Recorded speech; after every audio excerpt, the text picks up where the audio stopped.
Cool. So I'm like the biggest Phineas and Ferb fan that there is out there. I was super hyped for season 5. I don't know if my friends were as much. Some of my friends were cool and they were into it. Some of them weren't as into it. Some of them are more SpongeBob people. So I was really hyped about season 5 Phineas and Ferb when they announced that it was going to happen. And then I saw it. Something about it felt different. And I don't know if you guys caught on to that too, and that's what I want to talk about today. Some things that automatically felt off is the Candace suits just didn't sit well with me.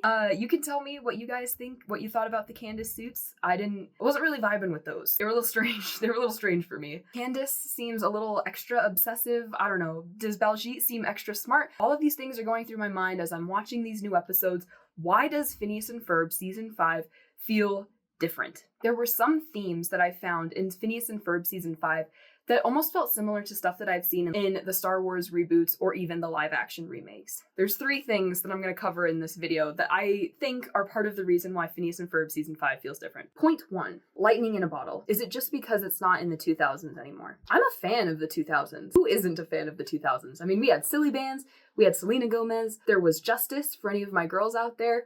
Let me know if you were wearing Justice. There was a lot going on for the 2000s. I think the 2000s elements are what made Phineas and Ferb so charming. Like going to the mall with your friends and having flip phones, like stuff like that is what encapsulated it and just made it really great for that timeline. Even like when they got to season 4 and the characters started having smartphones, even when I was watching that as a kid, I was like, this doesn't feel right.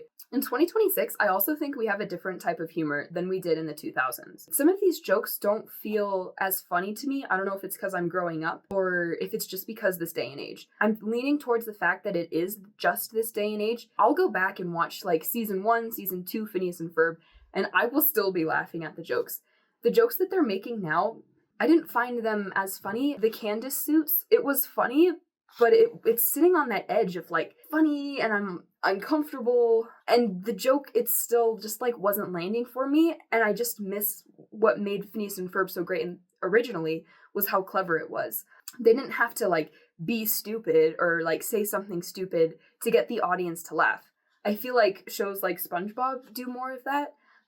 Phineas and Ferb wasn't like that. It was just generally charming. The jokes were generally funny. There were a lot of situational jokes. You know, when we're leaning into things that are a little darker, like stabby barf pain, I don't know, I feel like that's kind of a dark thing and we're making jokes about that. Or like suits, like rubber suits that are sentient and can like eat you. Like it's just leaning into a different level of humor. When jokes like this become the center of the episode, it makes the audience feel like we're in limbo. And that like limbo area is, I think, what is making me feel a little bit off about season 5. The second thing that I wanted to mention in terms of lightning in a bottle, the art truly reflects its time. Dan Povenmire and Jeff Swampy Marsh originally pitched this in, I'm gonna have to look up the date. They pitched it in this year, but the network turned it down because they wanted a show that was more geared towards girls. And so I'm suspecting that the show that they ended up picking up was Kim Possible. And then a couple of years later, they reached back out to Dan and Swampy and decided to pick up Phineas and Ferb.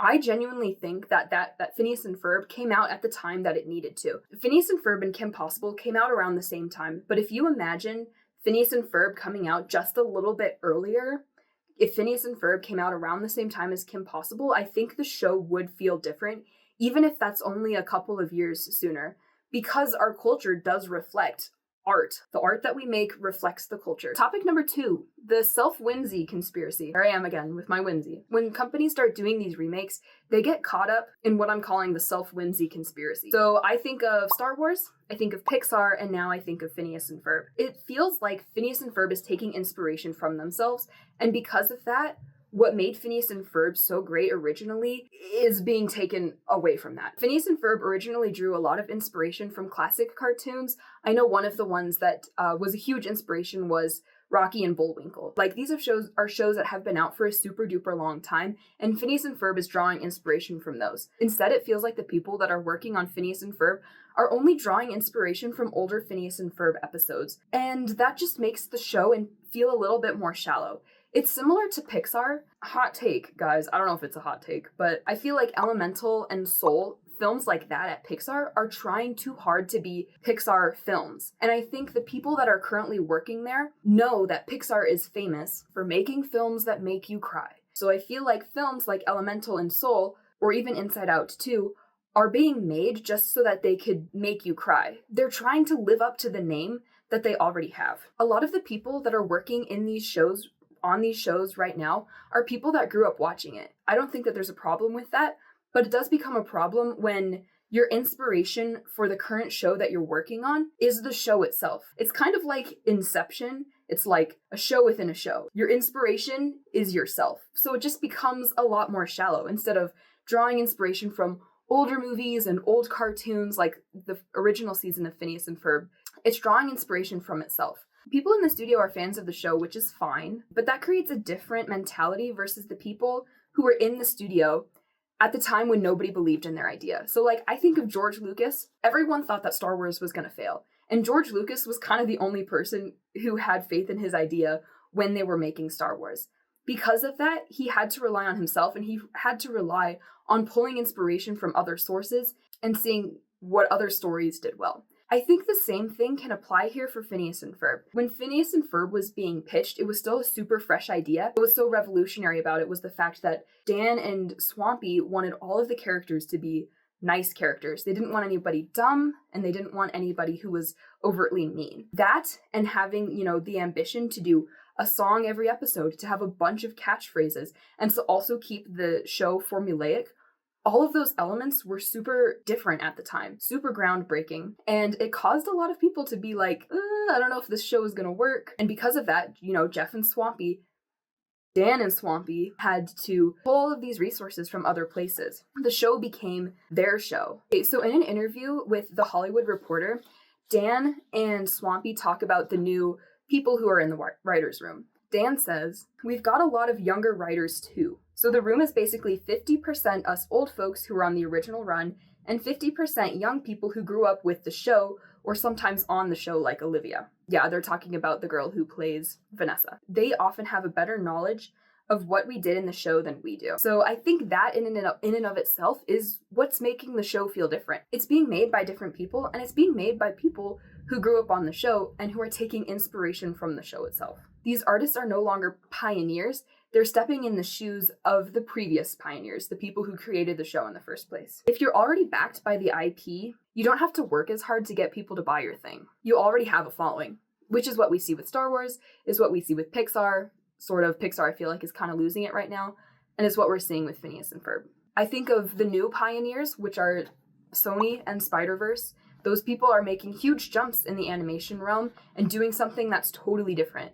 And they're doing something that people don't really believe in, people haven't really seen before. And because of that, they're becoming pioneers, and we're starting to see the reward of that. Bonus topic, quick little rant that I want to go on about this. I feel like the current generation of storytellers, especially the people that are working in children's media, are really obsessed with what I'm calling big bad monster syndrome. I don't know about you, but I felt like Cloud Mom in episode 1 of Phineas and Ferb season 5 was a little weird, and it reminded me of a lot of tropes that I'm seeing in a lot of newer kids animated content, which is where all of a sudden there's like a big bad monster or a big army or like an alien army, some invasion of some giant weird creature, and everyone has to go on and fight it. I think of Wreck-It Ralph, especially Ralph Breaks the Internet, Avengers Endgame, Fantastic Four First Steps, Moana. What were they fighting in Moana? I don't know. There was a big bad monster in Moana. And also Teenage Mutant Ninja Turtles, the new one that they came out with. It feels like the artists are just like, they give up and they're like, just have them fight a big bad monster. That's what the kids love. I don't know if that's really the case. I mean, I think what made Phineas and Ferb so great originally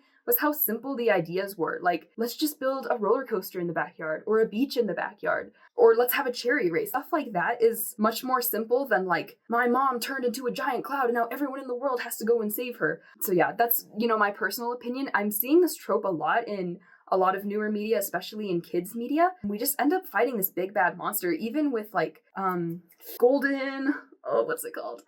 K-pop Demon Hunters. Even in K-pop Demon Hunters, like at the end they fight like this giant big monster. Maybe kids are into that. I'm not really into that. Like I'd rather see the characters deal with something that's smaller or something that's more intimate than fighting a big bad monster. Obviously, this doesn't happen in every episode of Phineas and Ferb season 5, but it did get me thinking about other shows that I've seen and how prevalent this new trope is. Like, I don't know why we're doing that.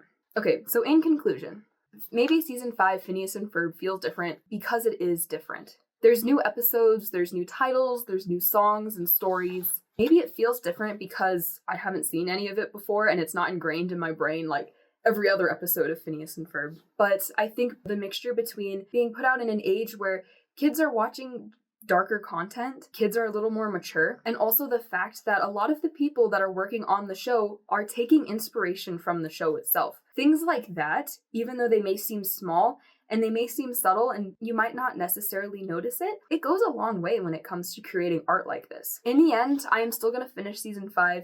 Right now, my favorite episode was the one where Candace and Doofenshmirtz ends up seeing the same therapist. I thought that that was really clever and that was really funny. That is like classic good, Phineas and Ferb stuff right there. I still look up to Dan and Swampy. I still look up to them. They're still some of my animation heroes. Dan Povenmire as Dr. Doof is always bringing his A game, whether he's on TikTok or whether, he's in the show, like he's always bringing 100% and you can tell, when you're watching the show, and that's great. I still find myself laughing out loud in some of these episodes, not as much as, I used to be, but it could just be the changing time and, maybe it's just not for me anymore. Because we have the technology to explore Phineas's three-dimensional triangular head, I think all of that has been really hilarious. So stuff like that has been really fun to watch. I love Phineas and Ferb. I do still love it. And, I'm glad that it gets to be shown to another generation. So yeah, as we're watching all of these remakes, I think it's just expected. Things are going to change. Things are going to be different, but then again, there's not much we can do. I guess you could watch my episode on live action remakes, where I give some advice on how to fix that. I hope you guys liked this video. If you want to see this channel grow, be sure to like, comment, and subscribe. Check out this video. Apparently, YouTube thinks that you're going to like it. I will see you guys in the next episode. Let me know if you want to do another Phineas and Ferb breakdown. I'm very passionate about this topic, so I could probably do a series on Phineas and Ferb. But this was just kind of my overview, general thoughts. It feels different to me. Let me know if it feels different to you. Okay, see ya.